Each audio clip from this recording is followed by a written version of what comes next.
So I just wanted an excuse to talk about something in regards to BlazBlue Cross Tag Battle, because no one really talks about the game these days, because ARCSYS doesn't apparently seem to want to continue developing the game.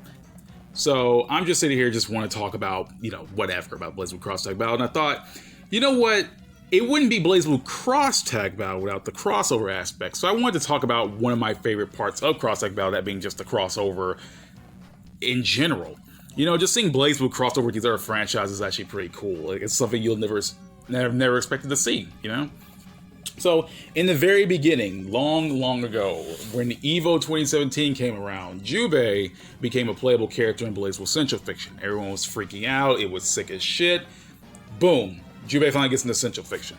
Then we get another trailer seeing Ragna and Jin ready to square off in this place known as the Crossfield. Now, we didn't know what this was. We didn't know what this was at all. And I honestly just didn't know what to believe. But when they panned out, and then you see Yu Narukami and High Kido, Yu Narukami from Persona 4 and High Kido from Under Night and Birth, they come out. And it's crazy because, okay, this is now a BlazBlue game where they're teaming up with characters from Under Night and Persona 4 Arena in a 2v2 style game. Now, this was around the time when Dragon Ball FighterZ was out already, and everyone who was around that time was kind of clowning on Marvel vs. Capcom Infinite around that time. And when Dragon Ball FighterZ was out, they were using that, against them. It was like, hey, look, we got another tag team fighting game that's doing way better than you, looks better, etc., etc. And funny enough, ARCSYS just kind of added more fuel to the fire when releasing Cross Tag Battle, because it was also a 2D fight game with various franchises, crossing over, just like Marvel was. And as the trailer was going, I was freaking out. Everyone was freaking out. Jubei just finally got released for, to be playable in the BlazBlue game. So that was a good time to be hyped. But then, obviously, then this Cross Tag Battle deal comes out, and it's like, oh shit.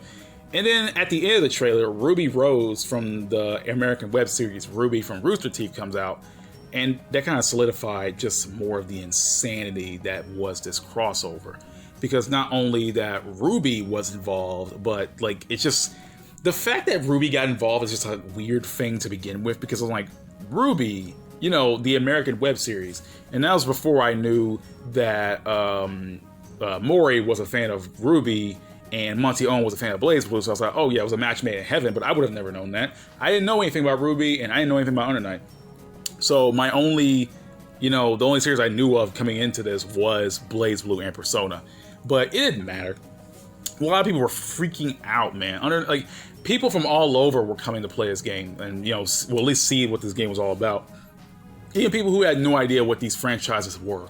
I remember knowing someone who didn't know any of the 4 franchises, being introduced in BlazBlue Cross Tag Battle, but he saw the characters, he saw how interesting they were, and he wanted to actually try the game out for himself, which it's just maddening. People all over were talking about it. People freaking out on Discord, Twitter, event hubs, everywhere you can think of in regards to fighting game knowledge and whatnot. People were freaking out, and it was just the loveliest time, because finally BlazBlue got a bigger presence than it's ever had before, and I love it. So from just the teaser trailer alone, it was time to speculate. It was time to speculate what characters were going to get in. It was time to figure out who exactly the hell is going to get into this game, right? So, we really didn't get far because we didn't know who was going to make it in this game. We just kind of threw guesses at the wall. And that's when we saw the character select screen for the very first time. And we saw that 7 slots were open for all the characters. So we figured, okay, there's going to be 7 slots per character, plus the Xera bar for whoever else is going to get in this game. Technically, that would be 28 characters on the offset. That's what we really expected at the beginning. And because of that, I was able to make content again. I never really talked about BlazBlue on my channel before until Cross Tag came out. I actually had an excuse to talk about BlazBlue and just to speculate. And I always wanted to say, oh man, who's going to make it in? What characters are going to make it in? It was a fun, magical time just trying to think about that. Because I didn't know anything about Under Night or Ruby at the time, so I had to kind of go out of my way to go get those games. And if it wasn't for BlazBlue, I honestly wouldn't have never watched Ruby, and I would have never played Under Night. And Under Night's a very good game. So thank you, Cross Tag Battle. But back to speculation, I was thinking, man, who else could make it into this game? Now, as I didn't know about Under Night and Ruby at the time, my only guesses were BlazBlue and Persona, but I didn't really care about what BlazBlue characters got into BBTAG. I won't lie about that. I honestly didn't care who got in from the BlazBlue side. If anyone got in, it would have been fine to me. But for the Persona side, I've always wanted to be interested because, like, you know, you have Arena and Arena Ultimax, and what they were using the logo was Arena Ultimax. I'm sorry, Arena, my bad. They were using the Arena logo. And I was wondering, man, I wonder what that's going to be about. Like, why are they just using the Arena logo? Are they going to update it later? Or is it just a placeholder? Like, what? You know, and I was wondering how they're going to handle this. You know, like, it was so weird to why they just chose the Arena, just the base Arena logo at first. And so I used that as a basis to figure out what characters were going to make it in. Because it was just using base Arena, I just figured, okay, Yu Narukami was already in the game. They also had to add Yosuke. They also had to add Chie, Yukiko, Naoto, so that's a total of 5, Teddy, and Kanji. Because those are the members of the investigation team that were playable in the original Persona 4 Arena. Rise wasn't playable till Ultimax, so I had to leave her out in some fashion, which means the only members that would have made it in were the original, well, not the original the original members of the investigation team, but like the ones that were already in base Arena. So that was my, take out of the way, but honestly, I had no idea what to expect from the other characters because I hadn't played at the time. Even after playing Under Night for the first time, to understand the characters and wanting them in, I still didn't really think of much. My speculation wasn't really that good. I mean, I just started guessing what characters I wanted in, but I started taking some out, I started putting some in, I started thinking about what kind of characters would work, like Relius, who couldn't work because of his astrals, or Amane, or hell, Relius and Carl couldn't even work out because of how their gameplay worked. But this was before we knew the game had an auto combo system in it. And so we didn't know how that was going to work anyway. And so puppet characters were just, left up in the air, whatever. But anyway, so they started releasing DLC characters. That's when the DLC debacle went out. I'm not going to get into the video about that. But they started releasing their first DLC pack. The first one was Kanji, Platinum Norie. The next pack, DLC, was Aegis, Jubei, and Carmine. The one after that was Naoto, which, funny enough, Naoto was one of my first predictions for the first base roster, but no, she was DLC, which was funny. But anyway, Naoto, it was Naoto, Hakumen, and Batista. The one after, and then I think that was it. That was like 31 characters, including Blake and Yang, who were made free DLC later down the line. So we had 31 characters, and not too long after that, the game got data mined. It got leaked, and I leaked some of it, and it was my fault, and I did that. But then it got leaked, and then we noticed that there were 9 more characters in the roster that haven't made it in yet, for a total of 40, which we were going to get 40 characters. It was Mitsuru, Izuyori Merkava, Akihiko, Mai, Yuzuriha, Labris, 9, and Mika. And then also 2 other characters in the form of a girl named Yumi and a girl named Asuka. And obviously people know those names from Senran Kagura if you knew the series. And this is what gets me, right? This is what gets me. Like, back then I was thinking, okay, we were only going to get BlazBlue, Ruby, and Under Night characters, because like the funny thing about this whole the DLC packs after the game came out is that none of them had Ruby characters in it. So I just figured they were saving the Ruby characters for like another time, like, or their own DLC pack or something like that. And sprite work is a tough, pain in the ass to deal with, but I would just figure they were just going to save that for later. So after that, I was like, okay, whatever. They're going to release the next 40 characters. Senran Kagura's possibly going to get in, but I really didn't think too serious about the Senran Kagura thing. Like, I freaked out at first, but I thought, nah, maybe they put it in for a potential series. Maybe they're not going to do it in. Maybe they just left behind some shit, because everyone didn't know how to interpret that, because we just figured there was only going to be these 4 series in the game originally. So that was that. So after those 9 characters were released on EVO, the next EVO, they were finally released the last, 3 DLC packs at EVO. Then they ended the trailer they had off with a pink diamond coming into the middle of the 4 diamonds that we had already. And my automatic first guess was Arcana Heart. A bunch of people guessed Arcana Heart because it would have made sense. ARCSYS did help publish Arcana Heart. So, Team Examu, or, Team Arcana now, they have a relationship with ARCSYS. So I feel like if anyone who could have got in from another 2D fighting game that could have gotten the BlazBlue Cross Tag Battle would be Heart herself. And it would have made sense. So we just start more speculation. We had no idea what the hell it was. I mean, if it was Arcana Heart, I had plenty of characters to think of. But knowing how we barely got any Ruby characters since then, I just figured, shit, who else could make it into this game? So then Character Pack 7 releases. And Character Pack 7 came with Teddy, Naoto, Seth, and Heart from Arcana Heart, which we all predicted.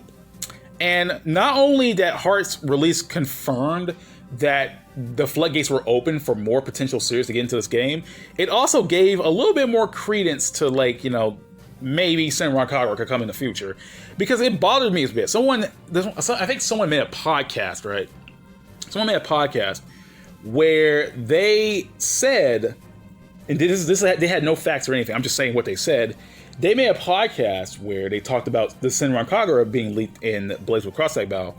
They said that Heart came before Senran Kagura because maybe they couldn't afford Senran Kagura's rights, or the rights fell through, so they chose Heart instead out of, like, you know, it's a cheaper option. I don't think they say they thought Examu / Team Arcana wouldn't care all that much, but I just felt like that was a little bit too much. It's like, wow, it's like, oh, a deal fell through, so they had to settle for Heart. That really seemed kind of mean, you know? That seemed a little bit mean right there. That's kind of like devaluing what Arcana Heart does, and that's a little bit unfair. But I had faith that Senran Kagura was going to get in, even if it felt unlikely, because, like, Arcana Heart made sense, right? Arcana Heart getting in made total sense. But Senran Kagura is a series far off from BlazBlue in general and all the other series there. Really it is? Like, Senran Kagura? You know, it's a series far off from all the series there. And then, like, I mean, they would have to, like Yumi and Asuka, right? How? You know? Like, I was thinking, how are they going to pull this off? Like, if they ever do that, you know? But, you know, that was something we left to the wayside because we couldn't really do much because the game wasn't there yet. So there was around a time where we started thinking, like, Mori was doing, like, things where he was talking about what series he would like in the series, Cross-Tag Battle. He started talking about Avatar. He started talking about Teen Titans. He started talking about freaking Neptune. Someone brought up Neptunia to Mori, and then someone brought up Neptunia to Mori, and then he said no comment. And then everyone got into the freaking speculative mode. They freaked out. I was like, oh shit, Mori can't talk about it. Is Neptunia going to get in the get in the Cross-Tag Battle? That was everyone's guess, including mine. And I didn't know shit about Neptunia at that moment. But with the way Mori said and tried to pass it off, he just had no comment really. Like, he just like, everyone was like, oh shit, Neptunia's coming. And now we know it never did. But still, Neptunia would have been a good series for Cross-Tag Battle. Not going to lie. But, yeah, but anyway, knowing how Mori... Oh, yeah, he also said something about Nier Automata, too. I don't know if he said it or they just said it on some shit. Like, it's like some kind of blog they just made up something about. But I remember hearing something about, like, Nier Automata getting into it. And I'm like, oh my god. Like, they're just saying shit now. I know Mori said something about Musashi from, like, Fate, I think. I might be getting the character wrong. But he also said something about Faith. He's like, he can ask her. If he can get her in there, he would. There's also other games like The Last Blade. Not The Last Blade. It was another game ARCSYS worked on before, like an older 2D fighting game they worked on before, but I can't remember the name of it at this moment. The Last something or Blade something, I can't remember. But just hearing all these things getting in, everyone just started figuring out. It was less about what characters would get in at this point and what franchise would get in at this point. Everyone just started wondering what was happening, who was going to get in, why were they going to get in, and like what their interactions and dub voices would be, because like obviously some of these characters didn't have dub voices before. Heart never had a dub voice, and now she has one. Senran Kagura or Yumi had a dub voice, but we didn't know if they were going to use the same Funimation ones, in which they didn't. But it was more people just wondering who's going to get in this game, like what series. Everyone started thinking more about series rather than just the characters themselves, and I was like, man, this is the fact that Cross-Tag is growing any further, man. Who knows what's going to happen next? So after that, then we get the 2.0 trailer. And the 2.0 trailer drops, and then it reveals that not only that we're getting Yumi from Senran Kagura, which was finally confirmed, we're also getting Akatsuki and Blitztank from Akatsuki Blitzkampf, and we're finally getting a Ruby character in the form of Neapolitan. Now, that's a good thing about the 2.0 patch, like both trailers, is that not only it opened more like possibilities for more characters getting in and more series, it was just an overall damn good update to the game in general. Like, you know, balance changes, gameplay changes. I mean, yeah, there's some characters that are, you know, really strong like Adachi and Yumi, but at the same time, like the fact that this opened up the possibility for more characters getting in, and then on top of that, they started out with 4 and then jumped up to 5 more, which makes for a total of 9, which is maddening. But I was happy to see Yumi here, and I was happy to see Akatsuki Blitzkampf finally get some representation and something past, you know, its original game, which was really nice. I mean, my theory is that they wanted Blitz Tank, but they had to take Akatsuki anyway. And considering Akatsuki was attached to like, they just needed Akatsuki as an excuse to have another series. He was already Under Night. So I was like, well, fine, but we don't own Akatsuki. So if you're going to use Akatsuki, you're going to have to take the whole Akatsuki Blitzconf series away, a series with you, and you're going to talk to Subtle Style about that. So yeah, ARCSYS had to go straight to Subtle Style and talk to them. It's like, hey, can we borrow Akatsuki and the tank? We want the tank too. We just mostly want the tank, but Akatsuki is good too. That's why I feel like Akatsuki feels like an afterthought in the case, because like he doesn't have enough interaction with other characters. On top of that, he doesn't have his own stage. You know, I feel like Akatsuki was an afterthought when they were putting him in the game. I just feel like he was just like a complete afterthought. Like they put all their focus on Arcane Heart and Simran, and it's like, yeah, we just want the tank. We're not gonna go through all the effort. But anyway, so 2.0 comes out. More Ruby fans are coming back in more than ever because, you know, obviously Neapolitan is a fan favorite character and Yumi is a highly popular character all the way in Japan. So if ARCSYS had the perfect time to take advantage of people wanting these characters in the game, they honestly chose the perfect time. 2.0 was the best pack that Crosstag has ever had, and that's mostly because they hit all the right notes.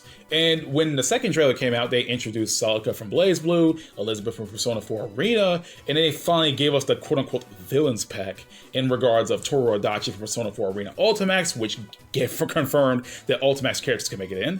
They put in Hilda from Under Night, and they gave us Susanoo from BlazBlue without his locks. So yeah, like 2.0 was a huge deal, man. Like from 2.0 onwards, we just kept believing, man, I wonder what series is going to make it here next. We just kept freaking out what more characters are going to get in. But after 2.0 came out, it just stopped, you know? Support for the game just dried up, really. Like developer support in regards to content support, it just dried up.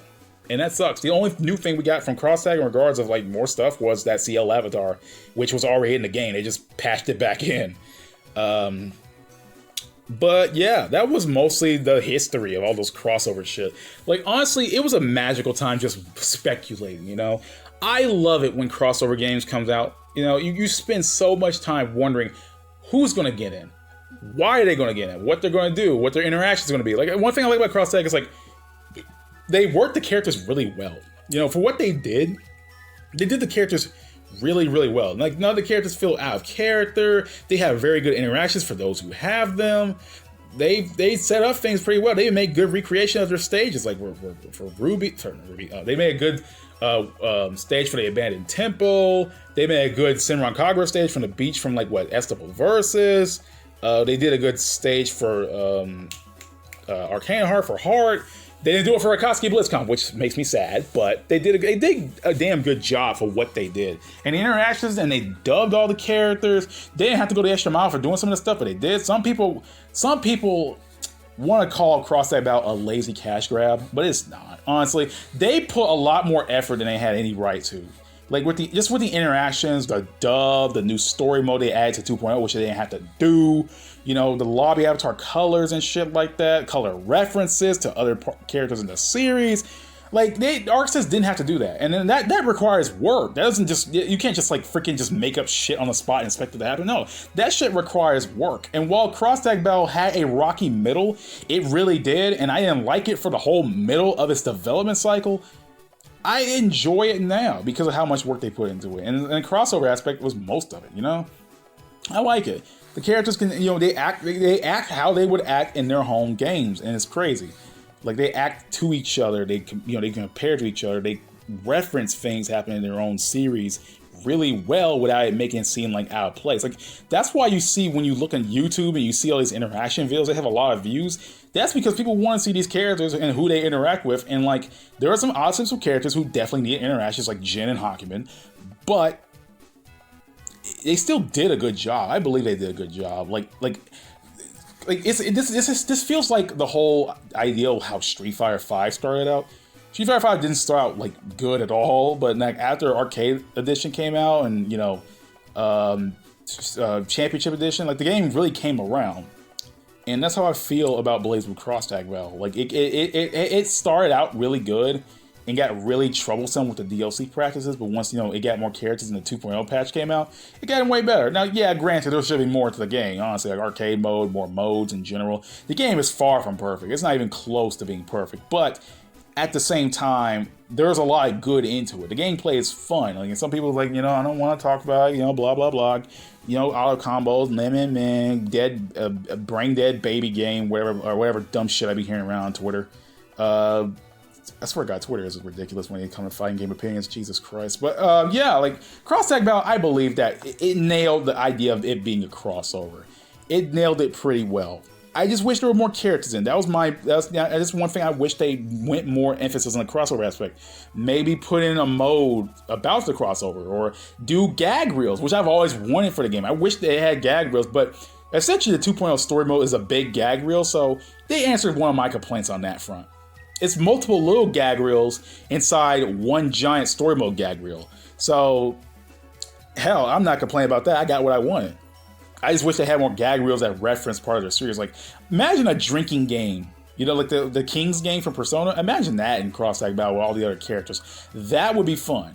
You know, that would have been really, really fun. Or just Spectacle of Arrows. I mean, or something. I don't know. Like, it would have been just good to just see more crossover stuff in general. But they nailed it pretty well, in at least in regards of, you know, the characters and how they play and how they interact and stuff like that. So, yeah. But other than that, I am out, guys. I will see you all next time. Peace out. Have a great day. Take care. And I have to rest my brain.